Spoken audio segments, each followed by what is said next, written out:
하나님은 진짜 가족이 누구인지 분명하게 가르치셨어요. 우리 마태복음의 말씀을 같이 살펴보고 있고요. 처음에 우리가 행복이라는 주제를 가지고 마태가 이제 시작을 했거든요. 몇 가지 구약의 성취를 이야기했었죠. 처음에 한 7가지 정도 구약의 성취를 언급하면서 이분이 이렇게 해서 구약의 말씀대로 오셨다. 그렇게 말씀을 했죠.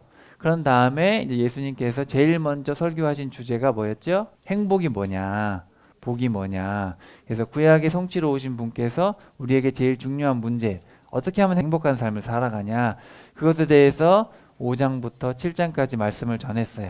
어떻게 하면 행복하대요? 정의와 공의를 행하는 삶이 행복한 삶이고 관계의 온전함에서 드러나야 된다. 그런 얘기를 했습니다. 그랬는데 그렇게 구약에서 오신 분께서 행복이 뭔지를 얘기했더니 그것에 대해서 사람들의 반응이 어땠어요? 받아들이는 사람도 있고 거부하는 사람도 있고 그쵸? 오해하는 사람도 있고 우리 지난주에 살펴봤죠. 그래서 참된 제자가 무엇이냐 이렇게 우리에게 설명을 해주셨습니다. 제자의 사명이 뭐였어요? 잃어버린 양에게 가서 말씀을 전하고 아무것도 가지지 않아도 말씀을 전할 수 있도록 먹을 것도 다 챙겨준다. 그런 권위를 주겠다. 그래서 너희들은 안심하고 핍박이 오더라도 가족 간의 어려움이 오더라도 당당하게 복음을 전해라. 기억나죠? 그렇게까지 말씀을 해주셨어요. 자, 그래서 행복에 대해서 말씀하시고 설교를 하셨는데 사람들이 알아보는 사람도 있고 못 알아보는 사람도 있고 그래서 예수님께서 나를 따라오려면 어떤 자세, 어떤 사명을 가지고 있어야 되냐를 얘기를 해주셨어요. 그럼 이쯤 되면 사람들이 어떨 것 같아요? 여러분 생각에는? 아, 예수님을 믿어야겠다. 나도 저 제자가 되어야겠다. 예수님은 사람이 아니신 것 같아. 보통 사람이 아니 하나님이신 게 분명해. 그런 생각이 들까요? 안 들까요? 그럴 것 같은데 사람들은 갈수록 더 세상적인 생각에 더 사로잡히고 더 구분이 되는 거예요. 그러면서 이제 예수님께서 좀 더 노골적으로 말씀을 하십니다. 그래서 이제 천국에 대한 설교를 하시면서 천국의 자녀와 마귀의 자녀들을 그냥 구분을 해버리세요. 이제는 점점 강도가 세지죠. 그래서 이제 다음 단락으로 가면 어떻게 되냐면은 아예 이방인한테 가버리십니다. 못 알아들으니까. 그래서 이거는 이 마태복음의 어떤 전개가 그렇다는 거예요. 그래서 오늘은 한번 요 단락 11장과 12장의 말씀을 한번 살펴볼게요. 제가 이 설명을 드리는 이유는 이 점진적인 어떤 변화가 있는데 이런 것들 여러분이 잘 이해를 하시고 말씀을 이제 봐야 됩니다. 자, 11장 한번 펴봅시다. 11장 2절. 자, 이제 제자에 대한 설교를 마치고 나오셨어요. 9가지 정도의 이야기가 들어있는데 한번 같이 살펴볼게요. 자, 감옥에서 요한이 그리스도의 일들을 듣고서 자기를 대신해서 제자들을 그분께 보냈다. 요한을 감옥에 잡은 거예요. 누가 잡았냐면은 자, 저기 초록색 땅 보이세요? 자, 저 초록색 땅은 누가 다스리고 있을까요? 바로 안티파스가 다스리고 있어요. 헤롯 대왕이 BC 4년에 죽은 다음에 예수님을 죽이려고 했던 기억나죠? 애기 예수님을 죽이려고 했던 헤롯 대왕이 죽고 3명의 아들이 이렇게 나눠서 통치하고 있는데 자, 이 초록색 지역이 바로 헤롯 안티파스 그리고 이 빨간 부분은 헤롯 아켈라오인데 이 사람은 정치를 잘 못했어요. 그래서 BC 4년에 했다가 AD 6년에 끝나요. 끝나가지고 여기는 총독이 이제 다스리게 되고 5대 총독으로 빌라도가 오게 되고 자, 여기는 다른 아들 헤롯 빌립입니다.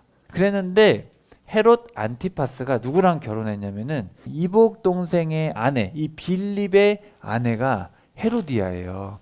빌립이 헤로디아랑 결혼했는데 헤로디아가 빌립보다는 안티파스가 낫겠다. 안티파스도 헤로디아가 예쁘네. 그래가지고 동생의 아내랑 결혼을 해버린 거예요. 이혼하고. 그럼 되겠어요? 안 되겠어요? 아니, 동생이 결혼을 했는데 헤로디아랑 결혼했는데 헤로디아가 예쁘다고 데려와서 자기 아내 이혼하고 결혼하면 돼야 안 돼요?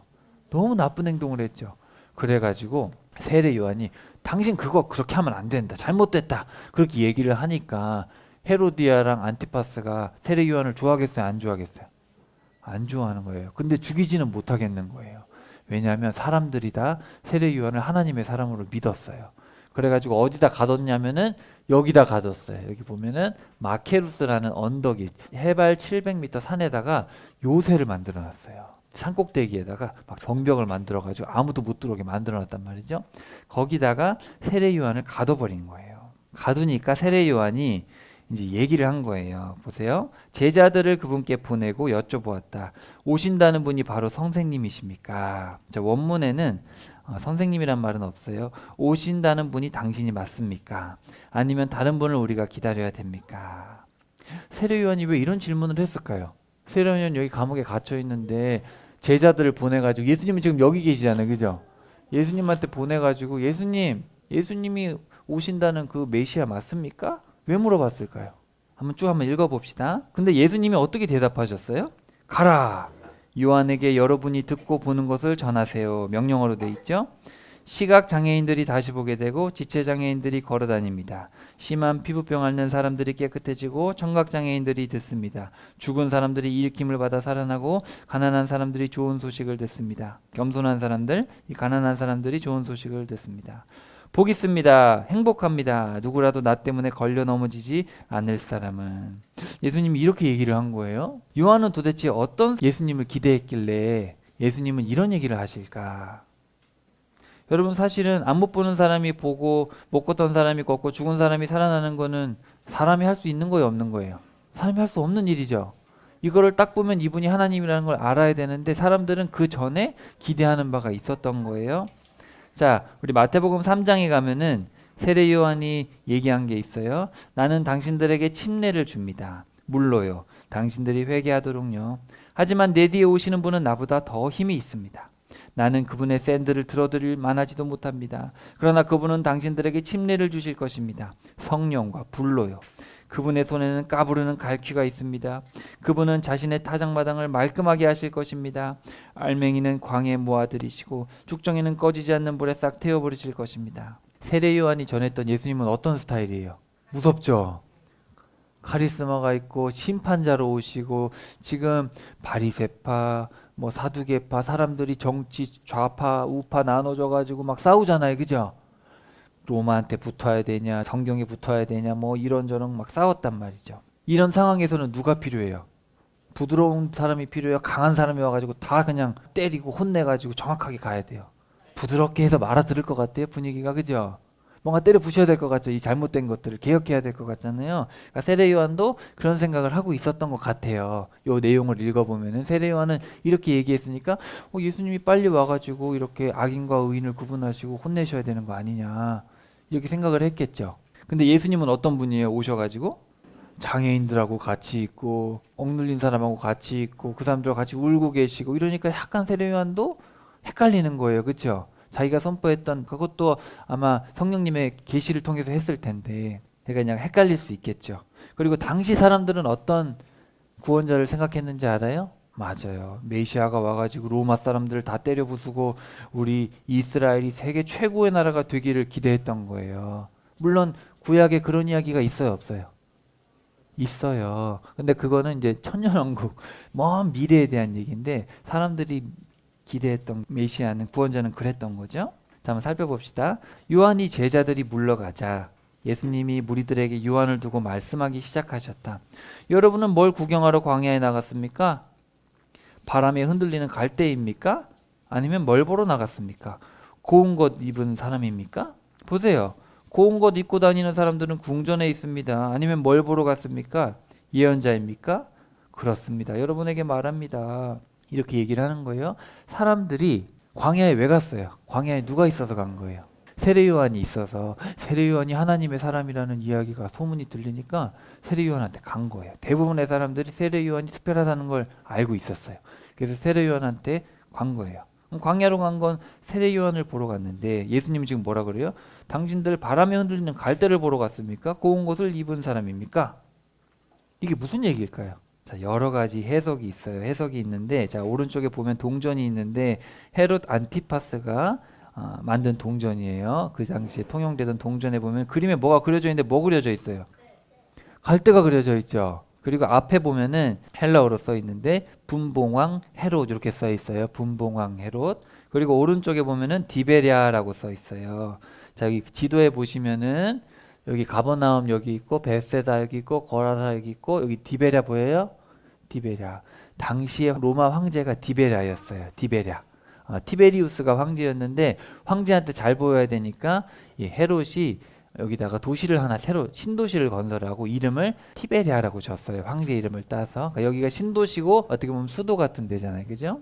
근데 여기에 뭐가 많았냐면은 갈대가 많았어요. 갈대. 그래서 갈대의 도시 하면은 디베라가 떠오른 거예요. 여기가 수도니까. 그래서 자, 바람에 흔들리는 갈대 하면은 예수님이 이거를 학자들에 따라서 여러 해석이 있지만 어떻게 이제 주로 해석을 하냐면 이 바람에 흔들리는 갈대는 마치 누구 같대요? 헤롯 같다라는 거예요. 헤롯. 헤롯이 누구를 지금 죽이려고 그래요? 감옥에 누구를 집어넣었어요? 세례 요한을 집어넣은 게 헤롯이잖아요. 그렇죠? 그리고 고운 옷을 입는 사람은 누구예요? 왕이나 또 귀족들이나 이런 사람이 고운 옷을 입잖아요. 그렇죠? 여러분이 광야에 간 거는 하나님의 말씀을 들으러 간 것 아닙니까? 근데 사람들은 지금 정치적인 것에 좌지우지되고, 그렇죠? 이제 어떤 그런 것을 빗대서 얘기를 하는 거예요. 자, 바람에 흔들리는 갈대입니까? 이거는 헤롯을 빗대는 얘기고, 고운 옷을 입은 사람입니까? 이것도 헤롯이나 또는 그런 정치인들 이런 것들을 이제 빗대서 얘기를 하는 거죠. 그러니까 사람들이 헤롯이 세례 요한을 감옥에 가두었대 뭐 이런저런 얘기를 막 하고 있는 것 같아요. 정작 본질은 듣지 못하고. 근데 이 세례 요한은 예언자를 넘어서는 사람입니다. 넘어선다는 얘기는 전에 예언자들보다 더 좋은 사람이란 얘기가 아니라 조금 달라요. 어떤 의미일까요? 여러분 생각에는 어떤 의미 같아요? 그러면은 옛날에 왔던 뭐 한 장밖에 없는 오바댜 선지자나 뭐 이런 선지자는 볼품이 없는 선지자일까요? 왜 넘어서는 사람이라고 얘기했을까요? 한번 뒤에 맥락에서 한번 봅시다. 이 사람을 두고 성경에 이런 말씀이 적혀 있어요. 자, 내가 친히 나의 소식꾼을 너보다 앞서 보낸다. 그가 너의 앞에서 너의 길을 마련할 것이다. 말라기 3장 1절에 보면은 이런 얘기가 있어요. 예수님께서 계속 말씀하십니다. 아멘. 여러분에게 말합니다. 여자에게서 태어난 사람들 가운데 침례자 요한보다 큰 사람이 일어난 적이 없습니다. 그러나 하늘 왕국에서는 아무리 작은 사람이라도 요한보다 큽니다. 이게 무슨 뜻일까요? 하늘 왕국에서는 아무리 작은 사람도 요한보다 크대요. 자, 그러면 제가 질문을 던져볼게요. 하늘 왕국은 여기 있는 거예요? 저기 하늘 꼭대기에 있는 거예요? 자, 여기 보면은 아무리 작은 사람이라도 요한보다 크다라고 했는데 이게 클 것이다가 아니에요. 클 것이다가 아니라 현재 크다란 얘기예요. 현재 크다. 하늘 왕국에서는. 그럼 하늘 왕국이 지금 있는 거예요? 미래에 있는 거예요? 요걸 좀 이해하려면은 우리 팔복 배울 때 기억나요? 행복합니다. 영이 가난한 사람. 성령님 없이는 살아갈 수 없는, 어떤 하나님 없이는 살아갈 수 없는 그런 사람들은 하늘 왕국이 그들의 것이 될 거예요? 그들의 것이에요? 그들의 것이다. 지금 하늘 왕국이 그들의 것이라는 거예요. 그리고 공의 때문에 박해를 받아온, 과거부터 지금까지 받아온 이런 사람들은 하늘 왕국이 그들의 것이다. 그러면 하늘 왕국은 지금 여기 있는 거예요, 없는 거예요? 있는. 그럼 언제부터 시작됐어요? 창세부터. 자, 그거에 대해서 지금 얘기를 하고 있는 거예요. 일단 요건 이해했죠. 하늘 왕국이라는 거는, 그래서 신학자들은 뭐라 그러냐면은 하나님의 왕국은 왔지만 아직 안 왔다, 이렇게 얘기를 하고 있어요. 읽으면서 제가 설명드릴게요. 자, 그 다음 맥락 한번 봅시다. 침례자 요한의 날들로부터 지금까지 하늘나라가 폭력적인 저항에 시달리고 있습니다. 폭력을 쓰는 사람들이 그 나라를 앗아가고 있습니다. 현재형이에요, 다. 그러니까 지금 하나님의 왕국이 폭력을 받고 있다는 거예요. 폭력을 쓰는 사람들이 하늘나라, 하늘 왕국을 빼앗아가고 있다는 거예요. 근데 옛날 성경에 보면 여러분, 우리 어른들은 침례 요한의 때부터 지금까지 천국은 침노를 당하나니 침노하는 자는 빼앗느니라. 이거는 이제 이 동사를, 이 단어를 어떻게 해석하냐에 따라 다른데, 천국은 침노를 당한다. 그래서 침노하는 자는 빼앗는다. 그래가지고 많은 분들이 또 이런 식으로 해석을 해요. 어떻게 해석하냐면 천국은 쟁취해야 된다. 그래가지고 저돌적으로 천국을 쟁취하려고 전투적으로 하면은 좋다. 그래서 천국을 쟁취해야 된다. 이런 식으로 해석을 하긴 합니다. 그것도 가능한 해석이긴 한데, 근데 이 맥락을 봤을 때는 그런 해석보다는 지금 요 새한글에서 한 번역 지금 보시면, 자, 하늘나라가 폭력적인 저항에 시달리고 있다. 그리고 폭력을 쓰는 사람들이 그 왕국을 앗아가고 있다. 사실은 요게 더 맞는 번역으로 보여집니다. 제가 보기에는 맥락을 봤을 때. 자, 좀 더 설명드려 볼게요. 모든 예언자들과 율법은 요한의 때까지 예언했다. 자, 오늘 전체 설교 중에서 이 부분만 이해하면 돼요. 이 부분이 조금 어려워요. 자, 모든 예언자들과 율법은 요한 때까지 예언했다. 이건 또 무슨 뜻일까요? 예언자들과 율법이라는 말은 구약이라고 쓰이잖아요. 그렇죠? 근데 자, 예언자들과 율법이 요한 때까지 예언했다. 이후에 예수님의 행적과 미래에 대한 예언들이 있잖아요. 구약의 모든 예언이 세례 요한까지만이다라고 보기는 어렵죠. 또 한 가지는 예언자들과 율법이 끝났느냐? 요한 때부터 이제 그런 필요가 없느냐? 또 그건 아니에요. 왜냐하면 예수님께서 뭐라 그랬어요? 예언이나 율법은 폐하지 않고, 그렇죠. 그리고 심지어 예수님 이후 시대에도 선지자가 있었거든요. 예언자가 있었고 율법은 없어지지 않고.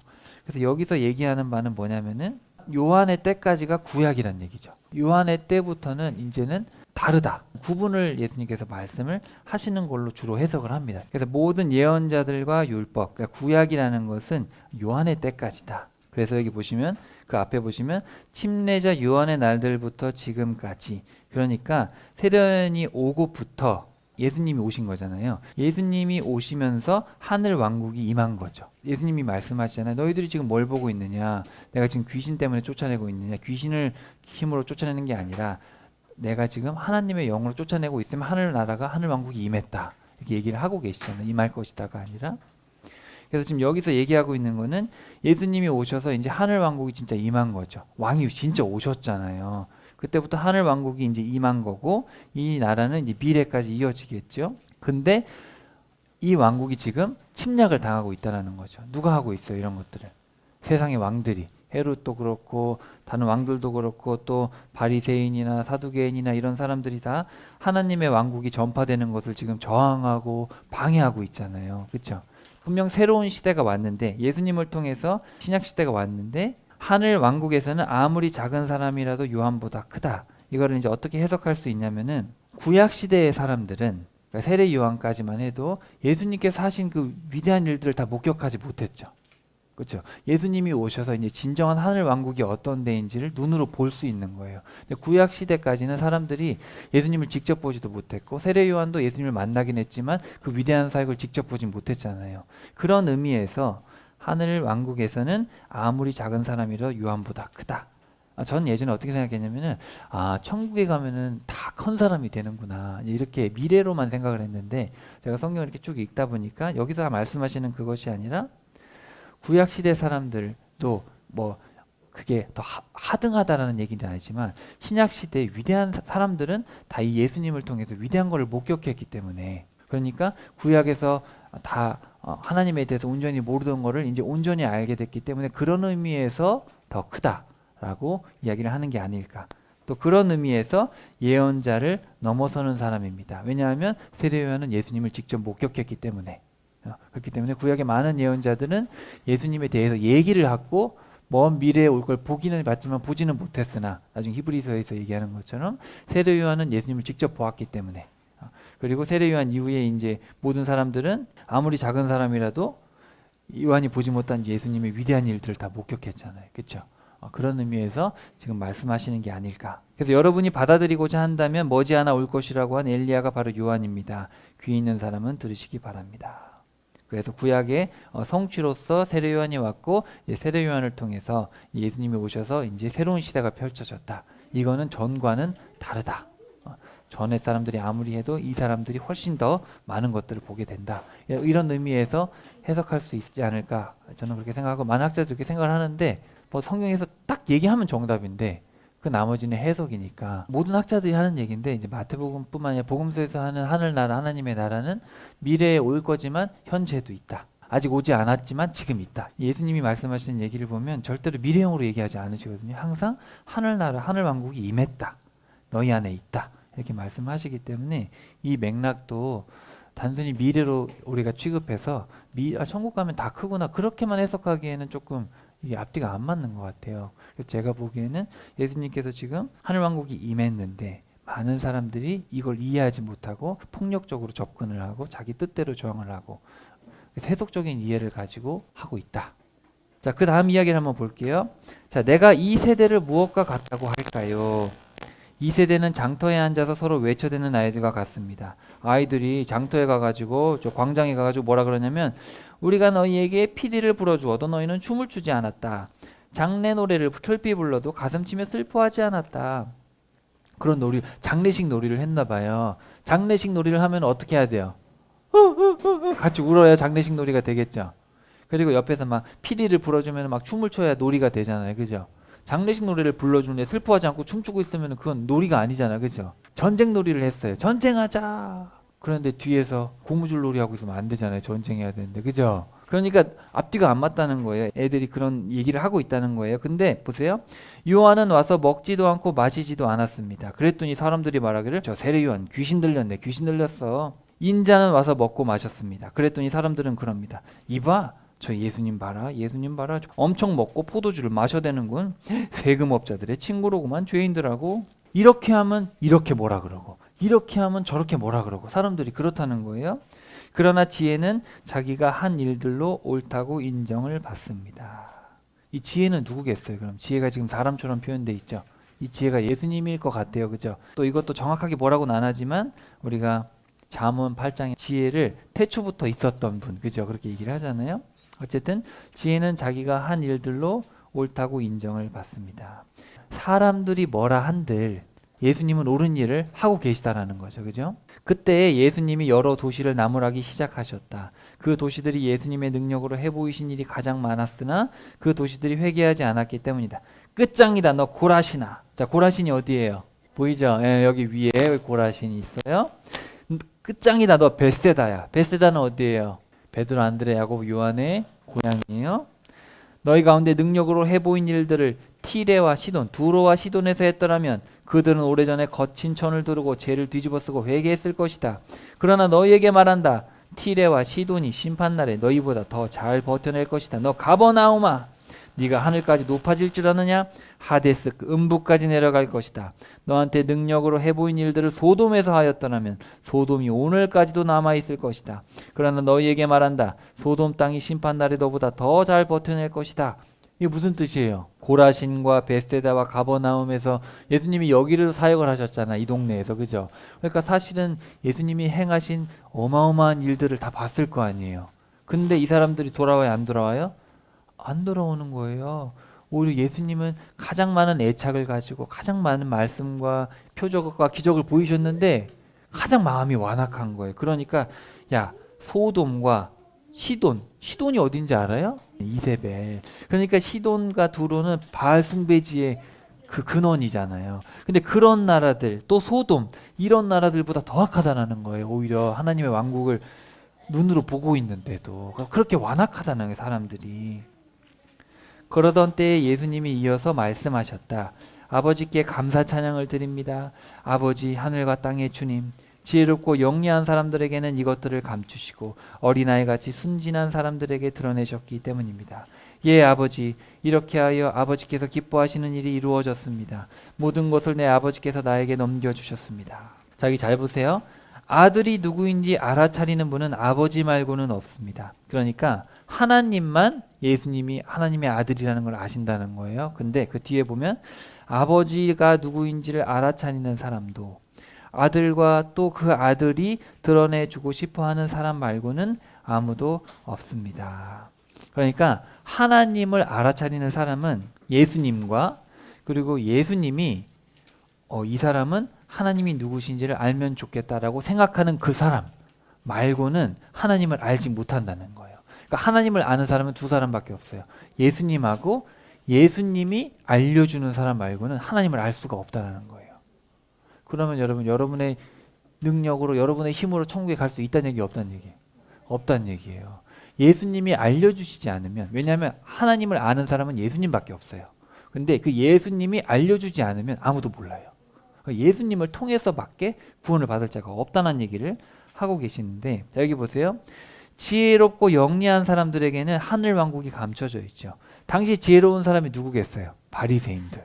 바리새인들이 율법학자, 서기관들이잖아요. 성경 박사들이에요. 성경 박사들은 몰라요. 하늘 왕국을 몰라. 사두개인들, 전통적으로 똑똑한 제사장 가문이에요. 몰라. 이 사람들은 몰라요. 로마 사람들, 그리스 사람들 맨날 앉아가지고 얘기만 해요. 철학이 뭐냐, 똑똑한 게 뭐냐.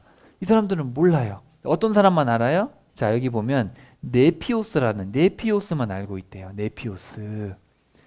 자, 어린아이 같이 순진한 사람들이라고 얘기하면은 순진한 느낌이 들죠. 아, 순수한 사람들이 아는구나. 그게 아니에요. 그게 아니고, 자, 네피오스라는 말은 자기 스스로 아무것도 할 수 없는 유아의 상태를 얘기하는 거예요. 그러니까 이건 뭐냐면은, 이거는 예수님 말씀하신 첫 번째 복의 상태, 영이 가난하다고 했을 때 제가 뭐라 그랬죠? 성령님께, 제가 보기에는, 아니면 성령님 안에서 성령님께 가난한데, 이 가난하다는 건 제가 뭐라고 말씀드렸죠? 이 프토코스라는 단어는 물질의 가난이 아니라 어떤 가난이에요? 아무것도 할 수 없는 상태를 얘기하는 거예요. 그죠? 이해되셨죠? 이런 사람들의 하늘 왕국이 그들의 것이다. 그러니까 하나님 없이는 아무것도 할 수 없는 상태에 놓인 사람들. 자, 그래서 여기서 말하는 이 네피오스, 이 유아라는 얘기는 순진하다, 겸손하다라는 그런 의미가 아니라 이 단어는 아무것도 할 수 없는 상태의 유아를 얘기하는 거예요. 이 단어가. 그렇기 때문에 자기 스스로는 아무것도 할 수 없어서 하나님을 바라볼 수 없게 없는 그런 사람들에게는 하나님이 드러내신 거예요, 진리를. 근데 자기가 지혜롭다 생각하고 똑똑하다 생각하고 뭔가를 아는 것 같은 사람들에게는 진리가 들어가지 않는 거예요. 오히려 근데 이게 감사하다는 거예요. 그래서 예수님께서 모든 것을 넘겨주셨고, 예수님께서 택한 자들에게, 정말 예수님을 찾아오는 그런 사람들, 예수님을 갈망하는 사람들에게는 예수님이 하나님을 알려주신다. 하나님이 이렇게 일하신 것이 너무 감사하다. 그런 얘기를 하고 있습니다. 자, 그러면서 이제 하시는 말씀이 뭐냐면, 지치고 짐에 눌린 여러분 다 나한테 오세요. 자, 여러분 인생이 좀 힘든 분들 손 들어보세요. 난 인생 사는 게 좀 힘들다. 바로 내가 여러분을 쉬게 해드릴게요. 와, 예수님이 쉬게 해주겠다니까. 예수님이 오래요. 지치고 힘든 사람들. 근데 당시 사람들이 지치고 힘들었을까요? 힘들었겠죠. 지금 누가 억누르고 있어요? 바리새인들이 억누르고 있죠. 율법 지켜야 된다. 사두개인들이 누르고 있죠. 성전에서 제사 드려라. 헤롯 왕이 짓누르고 있죠. 건축해라. 로마인들이 아이고 세금 내라. 짓누르고 있잖아요. 그죠? 인생이 짓누르고 있어요. 지치고 짐에 눌린 여러분 다 나한테 오세요. 내가 여러분을 쉬게 해드릴게요. 나의 멍에를 메고 나한테 배우세요. 아, 쉬라고 한 건 좋은데 갑자기 뭐래요? 멍에를 메래요. 이거 쉬라는 거 쉬지 말란 얘기예요. 송아지가 일할 때 멍에를 저렇게 매요. 멍에가 뭐냐면은 저렇게 소 두 개를 이렇게 묶어가지고 일하게 한단 말이에요. 그러면은 이제 여 뒤에다가 뭐를 달았어요. 지금 여기 보니까 바까는 거를 달아놨죠. 그래가지고 송아지들이 이거를 매달아가지고 하면은 일을 하는 거. 그러면 쉴 때는 멍에를 매야겠어요? 멍에를 내려놔야겠어요? 멍에를 내려놔야지. 여러분 잠잘 때 회사에서 일하던 뭐 조리도구를 들고 자는 사람이 있어요. 이렇게 일해야지 자면서도 그런 사람 없잖아요. 그죠? 내려놔야죠. 근데 예수님은 나의 멍에를 매래요. 나한테 와서 쉬어라. 근데 나와 같이 멍에를 매자. 나한테 배우라. 예수님은 어떻대요? 나는 뭐 하대요? 나는 온유하고 마음이 낮다. 자, 이 온유라는 단어가 어디서 나왔냐면은 행복합니다. 온유한 사람들. 기억나죠? 자, 이 온유한 사람들은 어떤 단어예요? 난폭한 야생 동물들이 온순하게 길들여지는 것이 프라우스라는 단어래요. 그리고 기억나죠? 3번하고 6번이 맞물려 돌아가는데, 자, 마음이 깨끗한 사람들. 그쵸? 마음이 깨끗한 사람들, 온유한 사람들이잖아요. 온유하니까 온순하고 차분하고 흔들리지 않고 마음이 겸손하고 이런 사람들. 그쵸? 이런 분이 누구예요? 바로 예수님이죠. 그쵸? 예수님 생각하면 어때요? 막 분노하고 막 성질 급하고 막 이런 예수님이 떠올라요? 아니면 정말 심성이 차분하시고 참하시고 참을성이 많으시고 인내하시고 사랑이 많으시고 온순하시고 그런 예수님이 생각나요? 두 번째잖아요. 근데 실제로 예수님은 그런 분이잖아요. 우리가 이 복음서를 읽어보면 예수님의 성품이 그렇단 말이에요. 그래서 나는 온유하고 마음이 낮으니까요. 그러면 여러분이 쉴 곳을 찾아낼 것입니다. 자, 근데 여러분 송아지 한번 보세요. 자, 송아지가 똑같아요, 달라요? 왜 다를까? 맞아요. 자, 유대인들은 이스라엘은 항상 이 소를 엄마 소하고 아기 소를 같이 저렇게 교육을 시켜요. 왜 그럴까? 사실은 이렇게 매면은 누가 일을 다 하고 있는 건지 알아요? 사실 엄마 소가 일을 다 하는 거예요. 엄마 소가 일을 하는데 얘는 힘이 별로 안 들어가는데 그러면서 조금씩 배우는 거예요. 일을 배워가는 거예요. 이해되셨어요? 항상 이 용사법이 그래요. 이스라엘 사람들이. 그리고 항상 두 마리를 가지고 일을 하기 때문에 그냥 이런 그림이에요. 이 문화적 맥락에서 엄마 소를 통해서 이제 배워가는 거죠. 자, 예수님이 이 멍에를 매라고 하셨을 때 이게 무슨 뜻일까? 예수님하고 멍에를 같이 매면 사실은 누가 끌고 가는 거예요? 사실은 예수님이 끌고 가는 겁니다. 끌고 가는데 근데 우리도 예수님이 이제 다 했으니까 나는 쉬면 되겠네. 난 구원받았으니까 할 일이 없네. 그건 아니죠. 여러분 딱 봐도 그건 아닌 거 알겠죠? 예수님을 믿는다는 건 뭐예요? 예수님이 지고 가시는 그 멍에를 우리도 같이 저는 거잖아요. 제자라는 게 뭐예요? 스승님이 다 해결하셨으니까 난 아무것도 안 해야지. 그건 뭐예요? 엄마는 밥이나 해. 엄마니까 밥하고 나는 먹기만 할 거야. 그런 자녀는 뭔가 조금 안 좋죠. 아기 때는 그렇지만 장성할수록 어떻게 돼야 돼요? 엄마가 밥하는 거, 아빠가 일하는 것도 같이 도와드리고 처음에는 미숙하니까 엄마 아빠가 하잖아요. 그렇지만 장성할수록 이제 집안일도 조금씩 도와드리고 그리고 다 커서는 어떻게 해야 돼요? 엄마 아빠 쉬세요. 이제 제가 할게요. 이렇게 돼야 되잖아요. 그렇죠? 부모 자녀 관계도 그렇잖아요. 그럼 예수님 입장에서도 나에게 오세요. 나한테 짐을 넘기고 이제 쉬세요. 그건 아니죠. 지금 예수님은 한 명이라도 구원하시기 위해서 애쓰고 계시잖아요. 그럼 그 일에 그건 예수님이 하시고 나는 쉴래요. 그게 아니라 내가 하고 있는 일에 동참해야 되는데 우리가 처음부터 잘해요, 못해요? 서투르니까 예수님하고 같이 멍에를 지는데 우리에게 멍에를 지시는 그 부모 대신 예수님은 어떤 분이에요? 성품이 온유하고 마음이 낮은 분이에요. 겸손한 분이니까 일로 와봐. 멍에를 메고 날 따라와. 제대로 안 해. 팍팍팍팍 막 때리는 그런 부모예요? 아니면은 차분하시고 온유하셔서 기다려주시고 잘되게 해주시고 끝까지 부드럽게 감싸주셔서 성장할 때까지 그런 분이에요. 그런 분이잖아요. 이해가 돼요? 지금 그런 말씀을 하고 계시는 거예요. 여러분 나의 멍에를 메고 나한테 배우세요. 내가 다 알려줄게요. 내가 온유하고 겸손하니까 내가 잘 알려줄게요. 그러면 여러분의 혼들을 위해 쉼을 찾을 것입니다. 자, 제가 직역을 해왔는데 밑에 보면 여러분의 혼들을 위해 혼이라는 거는 생명을 얘기하는 거예요. 여러분의 생명을 위해 안식을 찾을 겁니다. 구약에서 그 안식일이라고 한 단어가 이제 신약으로 보면 대체하는 단어가 저 단어인데 너희들이 안식, 쉼을 얻게 됩니다. 나의 멍에는 쥐기 쉽고 나의 짐은 가벼우니까요. 이렇게 얘기를 하고 계시죠. 나한테 오면 여러분이 찾게 될 겁니다.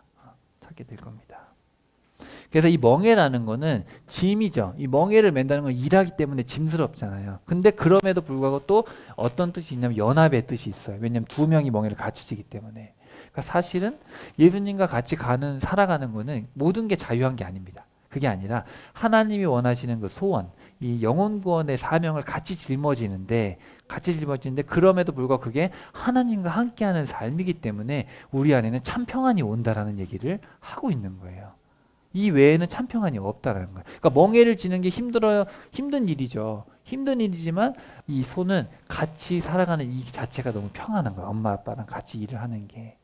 이해가 좀 되셨어요? 되게 놀라운 진리가 담겨 있죠. 자, 보세요. 옛날에 예레미야를 통해서 말씀을 하신 적이 있는데 예레미야에 보면 설교가 쭉 12설교가 처음에 나오는데 두 번째 설교에서 어떤 얘기를 하시냐면은 내가 누구에게 말하며 경고를 주어야 그들이 듣겠느냐. 보라, 그들의 귀가 할례받지 아니하였으므로 그들이 귀를 기울이지 못하는도다. 여호와의 말이 그들에게는 치욕거리가 되며 그것들을 기뻐하지 않는다. 다른 번역에 보면 하나님의 말씀을 욕으로 여긴 거예요. 욕으로. 너희들은 길에서 살펴보아라. 물어보아라. 옛날의 길을. 그러니까 너희가 말씀에 순종했을 때를 생각해라. 어디에 좋은 길이 있는지 그리고 그 길로 가라. 그러면 너희가 쉴 곳을 찾을 것이다. 이렇게 말씀하신 적이 있어요. 예레미야에 보면. 그러니까 너희가 하나님의 말씀을 따라가면 쉴 곳을 찾을 것이다. 마음의 안식이 올 것이다. 근데 너희들은 지금 말씀을 욕으로 어기고 있는데 그렇게 했는데 너희들은 우리는 그를 안 갈 거야. 우리 말씀 안 들을 거야 라고 얘기를 했다. 오 땅아 들으라. 백성아 내 말들과 내 가르침에 귀를 기울이지 않고 너희들이 거절했으니 재앙이 올 것이다. 그죠? 그러니까 말씀을 따라가면 그게 짐 같지만 멍해 같지만 우리를 자유케 하고 안식을 주는 건데 너희가 그걸 거절하면 좋을 것 같지만 내 마음대로 살면 좋을 것 같지만 사실 그게 너희에겐 재앙이 될 것이다. 이미 말씀을 하신 거예요. 예레미야 때. 벌써 600년 전에 얘기를 한 거죠. 그래서 이제 이 멍의 이야기를 빗대어 하시면서 함께 하는 것이 무엇이냐. 그러니까 너희들이 생각하는 그런 세속적인 신앙이 아니라 이건 관계적인 거고 정말 제자로서 살아가는 것이 정말 무엇인지 너희가 이해를 못하고 있다. 이런 얘기를 하고 있습니다. 자, 여러분 잘 아시죠? 요한복음 15장에 보면 나야말로 참 포도나무고 내 아버지는 농부입니다. 내게 붙어 있으면서 열매를 못 맺으면 예수님께서 죄다 그 가지를 다 세워 올리실 겁니다. 옛날 번역에 보면 이 아이로란 단어를 어떻게 했냐면은 세 가지 뜻이 있어요. 들어올리다, 옮기다, 자르다라는 뜻이 있는데 이걸 자르다라고 번역을 했어요.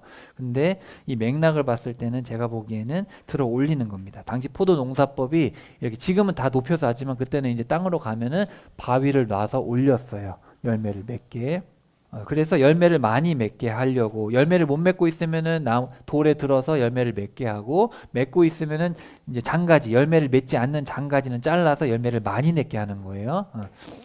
그래서 그대들은 이미 깨끗합니다. 내가 그대들에게 해주었던 말씀 때문이죠. 뭐 때문에? 말씀 때문에. 그러니까 말씀을 따라가면 되는 거예요. 내 안에 머물러 있으세요. 그러면 나도 그대들 안에 머물러 있을 겁니다. 여러분 스스로는 열매를 맺을 수 없습니다. 그러니까 알려주시지 않으면 알 수 없어요. 예수님이 알려주셔야 구원을 받는 거예요. 포도나무 안에 머물러 있지 않으면요. 그처럼 그대들도 내 안에 머물러 있지 않으면 마찬가지입니다. 나는 포도나무요 너희는 가지니라. 여러분 너무 느낌이 비슷하지 않아요? 아까 그 멍에랑. 멍에를 맨 엄마 소랑 아기 소처럼 나는 포도나무고 너희는 가지다. 사람이 내 안에 거하고 내 안에 거하면 열매를 많이 맺나니 나 없이는 아무것도 할 수 없다. 내 안에 거하지 아니하면 가지처럼 버려져 시드나니 모아서 불 속에 던지운다. 다 같은 얘기를 하고 있는 거예요. 자, 그래서 좀 정리해 봅시다. 구약의 성취가 되었는데 이제 하나님의 나라가 왔는데 폭력적으로 반응하고 있고, 그리고 징표들을 많이 보였죠. 고라시나 그쵸, 징표를 보였는데도 이중적이고 완악한 반응을 하고 있어요. 예수님과 함께하면 참된 안식을 얻는데 사람들은 계속해서 자기의 욕심 때문에, 이기심 때문에, 이중적인 잣대로 인해서 계속해서 지금 저항하고 완악하게 반응하고 있다. 이해되셨습니까? 자, 넘어갑시다.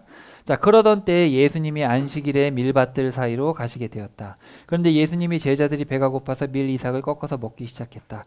그러자 바리새파 사람들이 보고 예수님께 따졌다. 보십시오. 예수님의 제자들이 안식일에 해서는 안 될 일을 하고 있습니다. 예수님이 그들에게 말씀하셨다. 당신들은 읽어본 적이 없습니까? 다윗과 그 일행이 배가 고팠을 때 다윗이 어떻게 했는지 말입니다. 그가 하나님의 집에 들어갔고 제단에 차려두었던 거룩한 빵을 먹었습니다. 그 빵은 다윗도 그 일행도 먹어서는 안 되는 것이었습니다. 제사장 말고는요. 또 여러분은 율법에서 읽어본 적이 없습니까? 안식일에 제사장들이 성전에서 안식일을 어기면 잘못이 없다는 것을요. 여러분에게 말합니다. 성전보다 큰 것이 여기 있습니다. 내가 바라는 것은 한결같은 사랑이지 희생제물이 아니다. 하신 말씀이 무슨 뜻인지 여러분이 알았더라면 잘못 없는 사람들에게 죄 있다고 판결하지 않았을 겁니다. 인자가 안식일의 주인이니까요. 그러니까 율법에 보면은 안식일에는 아무것도 하지 말라 그랬어요. 근데 다윗이 사울한테 쫓겨가지고 먹을 것이 없어서 굶어 성전에 들어갔더니 빵이 있어서 그걸 먹었으면 그게 죄예요, 죄가 아니에요? 원칙적으로는 죄인데 굶어 죽을 사람이 살리는 건 죄가 될 수 없잖아요, 그죠? 정의가 중요해요, 공의가 중요해요? 공의가 중요하잖아요, 그죠? 이해됐어요? 주일날에 예배 드리러 오는 게 중요해요? 예배 드리러 오다가 자동차 사고 난 사람이 있으면 그 사람 도와주는 게 중요해요? 예배를 빠지면 안 되지, 11시까지 절대 가야지, 저 사람이 죽든 말든 예배가 아주 중요해. 돼야 안 돼, 그러면. 근데 그렇게 생각을 한다는 거예요, 사람들이. 여러분이 성전 하는데 여기서 말하는 성전은 지성소가 아니에요. 지성소를 뜻하는 단어는 달라요. 나우스고 여기서 말하는 성전은 물리적 건물을 얘기하는 거예요. 여러분이 물리적 건물을 되게 중요하게 생각하는데 그거보다 더 중요한 게 납니다. 여기 있습니다. 여러분 자꾸 안식일에 뭐 제자들이 뭐 먹었다고 배고파서 먹었다고 하는데 그건 중요하지 않아. 안식일이 뭔지도 모르고 오는 거 아니냐. 인자가 안식일의 주인이니까 이건 되게 위대한 얘기죠. 인자가 안식일의 주인이다. 사실 여러분의 안식일은 왜 있는 거예요? 왜 쉬어요? 쉬면서 뭐 해요? 하나님을 생각하려고 하는 거잖아요. 그렇죠? 그러니까 이거 사실은 하나님을 생각하는데 하나님을 위해서 하는 건 아니고 사람을 위해서 하는 거예요. 사람이 하나님을 생각할 수 있도록. 그러니까 안식일의 주인은 하나님이 맞죠. 예수님이잖아요. 예수님이 거기서 자리를 옮겨 그들의 회당으로 가셨다. 그런데 보라, 한쪽 손을 못 쓰는 사람이 있었다. 자, 사람들이 예수님께 캐물었다. 안식일에 사람을 고쳐주어도 됩니까? 꼬투리를 잡아 예수님을 고발하라는 것이었다. 예수님이 그들에게 말씀하셨다. 여러분 가운데 어떤 사람이 양 한 마리가 있는데 그 양이 안식일에 구덩이에 빠졌다고 합시다. 그 양을 붙잡아 이렇게 세우지 않을 사람이 누가 있겠습니까? 사람은 양보다 얼마나 더 귀합니까? 그러니까 좋은 일을 안식일에 해도 됩니다. 그때 예수님이 손 못 쓰는 사람에게 말씀하신다. 그대의 손을 쭉 뻗으세요. 그 사람이 손을 쭉 뻗었고 그 손이 다른 손처럼 건강하게 완전히 회복되었다. 그런데 바리새파 사람들이 예수님을 해칠 계획을 꾸몄다. 예수님을 없애버리는 것이었다. 희한하죠? 안식일에 선한 일을 하고 있는데 예수님을 죽이려고 하잖아요. 그죠? 예수님이 그런 줄 아시고는 거기서 물러가셨다. 그러자 많은 무리들이 예수님을 따라갔다. 예수님은 그들을 모두 고쳐주셨다. 그러고는 그들에게 단단히 주의를 주어 자기를 드러내지 못하게 하셨다. 드러내지 못하게 하신 이유는 사람들이 그 뜻을 이해하지 못하기 때문에 얘기하지 마라. 그리고 예언자 이사야를 통해 하신 말씀을 이루려고 하신 것이다. 자, 내가 부리는 사람이야. 내가 골랐지. 내가 사랑하는 사람이야. 내 마음이 그를 좋아해. 나의 영을 그 사람 위에 둘 테야. 그러면 그가 정의를 다른 민족에게 널리 알릴 거야. 자, 이 크리시스라는 말은 심판이란 뜻이에요. 근데 히브리어 이 이사야서에 보면 미시파트라고 되어 있는데 미시파트가 정의고 심판이죠. 같은 말이에요. 사실은 법대로 안 하면 심판을 받기 때문에 그 단어 안에는 다 들어있는데 헬라어 크리시스는 심판의 개념이에요. 심판.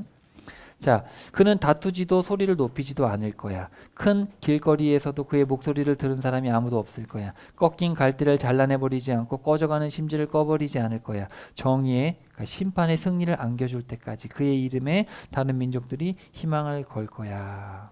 자, 그래서 자, 예수님과 함께 해야지 참된 안식을 얻는다고 얘기를 했는데 사람들은 안식의 개념을 오해하고 있어서 연결해서 말씀을 하시는 거예요.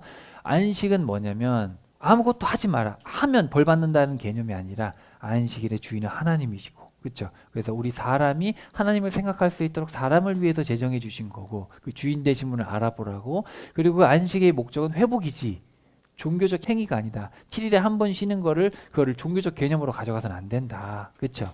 그래서 이 구약의 성취로 오신 예수님께서 온유하시고 성령님께서 함께 하시는 그분께서 이제 다른 민족들에게 심판을 선포하실 거다. 이런 얘기를 합니다. 왜냐하면 예수님은 그렇게 말씀을 하시는데 사람들은 알아듣지 못해요. 그러니까 다른 민족에게 이제 정의, 심판을 알리시기 위해서 이제 오셨다. 자, 그때 사람들이 시각장애인, 언어장애를 일으키는 귀신 들린 사람을 예수님께 데려왔다. 예수님이 그를 고쳐주시자 언어장애인이 말을 더하고 보게 되었다. 그러자 모두 넋이 나갈 정도로 놀라서 말했다. 이분이 다윗의 자손이 아니겠지요? 바리새파 사람들이 말했다. 이 사람이 귀신들을 쫓아내지 못합니다. 바알세불, 귀신들의 대장을 힘입지 않고는 못 쫓아내요. 예수님이 그들의 속생각을 아시고 그들에게 말씀하셨다. 어느 나라든지 자기들끼리 대항하여 나누어지면 쑥대밭이 되고 어느 도시나 집안도 자기들끼리 대항하여 나누어지면 서있지 못할 것이요. 사탄이 사탄을 쫓아내면 자기들끼리 맞서 나눠지는 거요. 그렇게 해서야 사탄의 나라가 서있겠소? 내가 바알세불의 힘으로 귀신들을 쫓아내는 것이라면 당신들을 따르는 사람들은 누구의 힘으로 쫓아내는 것이요? 이 때문에 바로 이들이 당신들의 심판자가 될 것이요. 내가 하나님의 영으로 귀신들을 쫓아낸다고 합시다. 그러면 하나님의 왕국이 당신들 위에 와 있는 것이요. 어떻게 해야 힘센 사람이 집에 들어가 그 집 물건을 털 수 있겠소? 그 힘센 사람의 집에 들어가 그 집 물건을 털 수 있겠소? 그 힘센 사람을 먼저 묶어두어야 하오. 그때야 비로소 그 집을 제대로 털어올 수 있을 것이요. 나와 함께 있지 않는 사람은 나를 거스르는 사람이고 나와 함께 모으지 않는 사람은 흩어버리는 사람이요. 귀신 들린 사람이 귀신을 쫓아내겠어요? 그러면 귀신의 나라가 커지지 않잖아요. 그렇죠? 예수님이 귀신 들린다는 건 말이 안 돼. 논리적으로도 말이 안 되잖아요. 이 때문에 당신들에게 말하는데 사람이 무슨 죄를 짓든지 하나님을 모독하는 말을 하면 그들이 용서를 받을 거고 그렇지만 성령님을 모독하면 용서받지 못한다. 누구든지 인자를 거슬러 말하는 사람은 용서를 받을 거예요. 그렇지만 성령님을 거슬러 말하는 사람은 용서받지 못할 거예요. 지금 세상에서도 머지않아 올 세상에서도 말이요. 생각해 보시오. 나무가 좋으면 좋은 열매를 맺고 생각해 보십시오. 나무가 형편없으면 열매가 형편없어. 나무는 열매로 알게 된다오. 독사의 자식들아, 당신들이 악한데 어떻게 선한 것을 말할 수 있겠소? 사람은 마음에 흘러 넘치는 것을 입으로 말하기 때문이요. 하나님을 모독해도 용서받고 인자, 예수님을 거슬러 말해도 용서를 받는데 성령님을 모독하면 용서를 못 받는다. 이게 무슨 뜻일까요? 그럼 하나님을 모독해도 된다는 얘기예요? 예수님을 거슬러도 된다는 얘기예요? 자, 근데 힌트는 밑에 있어요. 자, 보세요. 사람은 뭐에 흘러 넘치는 것을 입으로 말한대요? 자, 마음. 이 마음의 문제를 얘기하는 거죠, 사실은. 왜냐하면 성령님은 어디 계세요? 우리 마음에 내주하시잖아요. 그러니까 지금 하나님을 모독하고 인자를 거슬러 말하는 거는 어떻게 보면 표면적인 거. 예수님은 계시고 하나님은 하늘에 계시고 근데 성령님은 어디 계세요? 내 마음에 계신다면 내주하신다는 거예요. 하나님을 모독하는 것도 죄죠. 용서 못 받습니다. 근데 여기서 말하는 거는 성령님을 모독한다는 건 뭐냐면은 마음부터 잘못됐다는 거예요. 마음부터. 마음에서 하나님을 모시고 있는데 예수님의 말을 거스르거나 실수로 하나님을 모독할 수 있어요. 실수로. 근데 성령님이 마음에 내주하시기 때문에 중심으로부터 죄를 짓는 죄는 용서받지 못한다는 거예요. 중심으로부터. 성령님은 내주하시기 때문에 예수님의 말씀을 듣고 예수님 그건 아닌 것 같은데요. 얘기할 수 있죠. 또 하나님 막 모독할 수 있어요. 근데 성령님 마음에 계시는데 그 성령님께서 역사하신 것을 의도적으로 거부하는 죄는 용서할 수 없다는 거죠. 그러니까 이거는 모독해서는 안 되죠. 예수님을 거슬러서도 안 되지만 그 본질적으로는 중심, 성령은 내주하시기 때문에 그런 차원에서 얘기를 한다고 볼 수 있을 것 같아요. 좀 더 읽어볼게요. 뒤에서. 자, 선한 사람은 선한 것으로 보물을 쌓아둔 창고에서 선한 것을 꺼내놓소. 그러나 악한 사람은 악한 것들을 보물로 쌓아둔 창고에서 악한 것들을 꺼내놓소. 당신들에게 말하오. 사람들이 무슨 쓸데없는 말을 하든지 심판 날에 그것에 대해 책임을 지게 될 거요. 당신이 한 말로 의롭다고 여겨지고 당신이 한 말로 죄 있다고 판결받을 것이요. 여기 말에 대해서 되게 중요하게 얘기를 하고 있죠. 근데 좀 전에 봤듯이 말이 어디서 나오는 거예요? 마음에서 흘러나온다. 자, 그때 율법학자들과 바리새파 사람들 가운데 몇 명이 말을 받아 예수님께 말씀드렸다. 선생님, 우리가 선생님한테서 징표를 보고 싶습니다. 예수님이 그들에게 대답하셨다. 악하고 배신하는 세대가 징표를 강하게 요구하고 있어. 그러나 이 세대는 예언자 요나의 징표 말고는 징표를 받지 못할 것이요. 요나가 큰 물고기 뱃속에서 3일 낮, 3일 밤이 있었던 것처럼 그와 같이 인자도 땅속에서 3일 낮, 3일 밤을 있을 테니 말이요. 이게 뭐죠? 요나가 물고기 뱃속에 72시간 3낮 3밤을 있었대요. 그죠? 근데 예수님도 그렇게 있을 거예요. 이거 뭐예요? 부활이죠. 부활. 십자가와 부활이죠. 십자가에 달려 돌아가신 다음에 72시간을 있다가 나올 것이다. 그러니까 요나의 징표는 뭐예요? 부활의 징표죠. 부활의 징표. 자, 니네베 사람들이 심판 때에 이 세대와 함께 일어나서 이 세대를 죄 있다고 판결할 것이요. 니네베 사람들은 요나가 선포한 것을 듣고 회개했기 때문이요. 보시오. 요나보다 더 대단한 것이 여기 있어. 남쪽 나라 여왕이 심판 때에 이 세대와 함께 일으킴을 받아서 이 세대에 죄 있다 판결할 것이요. 그는 솔로몬의 지혜를 들어보려고 땅 끝에서부터 왔기 때문이요. 그런데 보시오. 솔로몬보다 더 대단한 이가 여기 있어. 니네베 사람들이나 스바 여왕이나 다 이방인들이잖아요. 그죠? 자, 이방인들이 말씀을 듣고 회개하고 지혜를 듣고자 찾아왔어요. 근데 지금 이 세대 사람, 예수님 당시에 이 시대의 사람들은 그렇지 않다라는 거예요. 오히려. 자, 여기 잘 보세요. 더러운 영이 어떤 사람한테 나갔을 때 물 없는 곳을 여기저기 다니며 쉴 곳을 찾고 있어. 그런데 찾아내지 못했어. 혼잣말로 귀신이 얘기하는 거예요. 내 집으로 돌아가야겠어. 내가 나왔던 곳으로. 근데 와보니까 그 집이 비어 있었어. 또 청소와 정돈이 되어 있었어. 그때 그 영이 나가서 자기보다 더 악한 다른 영 7을 데리고 옵니다. 그리고 들어가서 거기에 자리 잡고 삽니다. 그러면 그 사람의 마지막이 처음보다 더 나빠집니다. 이 악한 세대에도 이런 일이 일어날 겁니다. 귀신이 있었어요. 어떤 사람이 귀신 들렸는데 귀신이 그 사람한테 나간 거예요. 나가서 돌다가 갈 데가 없는 거예요. 갈 데가 없으니까 그냥 있던 그 사람한테 다시 가야겠다. 그래가지고 갔는데 그 사람이 집이 깨끗하고 집이 비어 있는 거예요. 집이 비어 있어가지고 귀신 7을 데려가가지고 더 간 거예요. 그러면 그 사람이 처음에 귀신 1명 들렸는데 이번엔 귀신 몇 명 들렸어요? 7 들렸잖아요. 여기 보면 그가 와서 보니 집이 비어 있었어. 청소와 정돈이 되어 있었어. 보기에는 멀쩡한데 집이 텅 비어 있는 거예요. 이걸 좀 상징적으로 보면 전 이렇게 해석할 수 있을 것 같아요. 제 개인적인 생각에. 자, 더러운 영이 나갔으면 어떤 영이 들어와야 돼요? 성령이 들어와야죠. 악령을 쫓아냈으면 성령님이 들어와야죠. 하나님의 나라가 임했으면 하나님의 나라를 받아들여야죠. 근데 받아들이지 않는 거예요. 겉으로 멀쩡해요. 정돈되어 있어요. 겉보기엔 멀쩡한데 속은 멀쩡하지 않은 거죠. 그러니까 성령님이 내주하시면 말도 바뀌어야 되잖아요. 모독하는 말이 안 나와야 되는데 그러니까 그 얘기를 지금 다 일맥상통하게 하고 있는 거예요. 그러니까 성령을 받아들이지 않는 거죠. 그러면 나중에 너희들의 그 악한 정도는 더 심해진다라는 얘기를 지금 하고 있는 거예요. 여기서 지금 귀신의 7이 들어온다는 얘기잖아요. 그죠? 이 악한 세대도 이런 일이 일어난다는 거예요. 그 예수님 시대에. 자, 예수님이 이제 마지막 말씀입니다. 예수님이 무리에게 아직 말씀하시고 계실 때 보라! 예수님의 어머니와 형제들이 바깥에 서 있었다. 그들은 예수님과 말씀을 나눌 틈을 찾고 있었다. 그래서 어떤 사람이 예수님께 말씀드렸다. 보세요. 선생님의 어머니와 선생님의 형제들이 바깥에 서 있습니다. 예수님의 어머니 마리아와 동생들이 와 있는 거예요. 선생님과 말씀을 나눌 틈을 찾고 있습니다. 그러자 예수님이 그 말을 하는 바로 그 사람에게 대답하셨다. 누가 내 어머니입니까? 누가 내 형제들입니까? 제자들을 가리켜 손을 내뻗으시고는 말씀하셨다. 보세요. 내 어머니와 내 형제들입니다. 누구든, 자 밑줄 칩시다. 누구든 내 아버지, 곧 하늘에 계신 분의 뜻을 실행하는 사람, 바로 그 사람이 내 형제이고 자매이고 어머니입니다. 똑같은 얘기를 하고 있죠.